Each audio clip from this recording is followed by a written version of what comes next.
Ada had always been the pride of her family, brilliant, respectful, and deeply rooted in her values.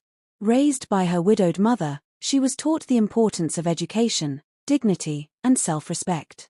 When she gained admission to the prestigious Ivory Heights University, the entire community celebrated her achievement. She was determined to focus on her studies, make her mother proud, and carve a successful future for herself. But far away, in the quiet shadows of a small village, someone else had different plans for her.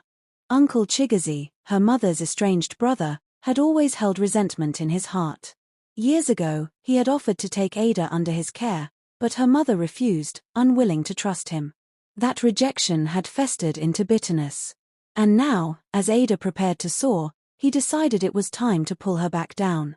Seeking out a powerful spiritualist, he voiced his wicked desire.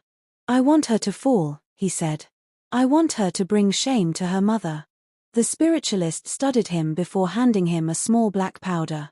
"Blow this into the wind while calling her name," he instructed. "Her spirit will obey." And so, under the cover of night, Uncle Chigozie whispered Ada's name into the wind, releasing the powder with a sinister smile. At first, Ada didn't notice anything unusual. She went to class as usual, made new friends, and kept up with her coursework. But soon, strange things began to happen. She felt restless in lectures, unable to concentrate. Books that once fascinated her now felt dull. A strange voice whispered in her mind, urging her to seek excitement, to step outside the limits she had always respected. One evening, she felt an overpowering urge to attend a party. She had never been interested in nightlife, but something inside her insisted. She told herself it was just curiosity.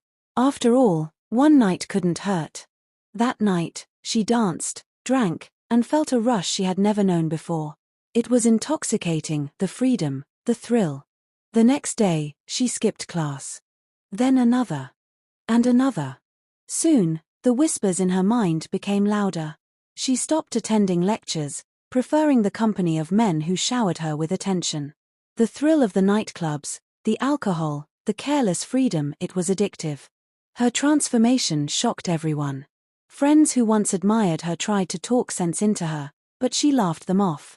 Professors shook their heads in disappointment. The girl who once spoke of ambition and success had become a shadow of herself. Ada lost all restraint. One man turned into many. She no longer recognized the girl she saw in the mirror. One morning, Ada woke up in a luxurious hotel room. The sheets were disheveled, her clothes scattered on the floor. A dull ache throbbed in her head, but something deeper gnawed at her soul, an emptiness she couldn't explain. As she sat up, she heard a voice, low and sinister. "You are mine now." She gasped, looking around, but the room was empty. Yet, she felt something dark lurking just beyond her sight. Fear gripped her chest. What was happening to her? Miles away, Ada's mother felt a deep unease. She hadn't heard from her daughter in weeks, and when she finally did, Ada's voice sounded different, cold, distant, like a stranger. One night, the worried mother knelt in prayer, tears streaming down her face. "God, reveal what has taken my daughter from me."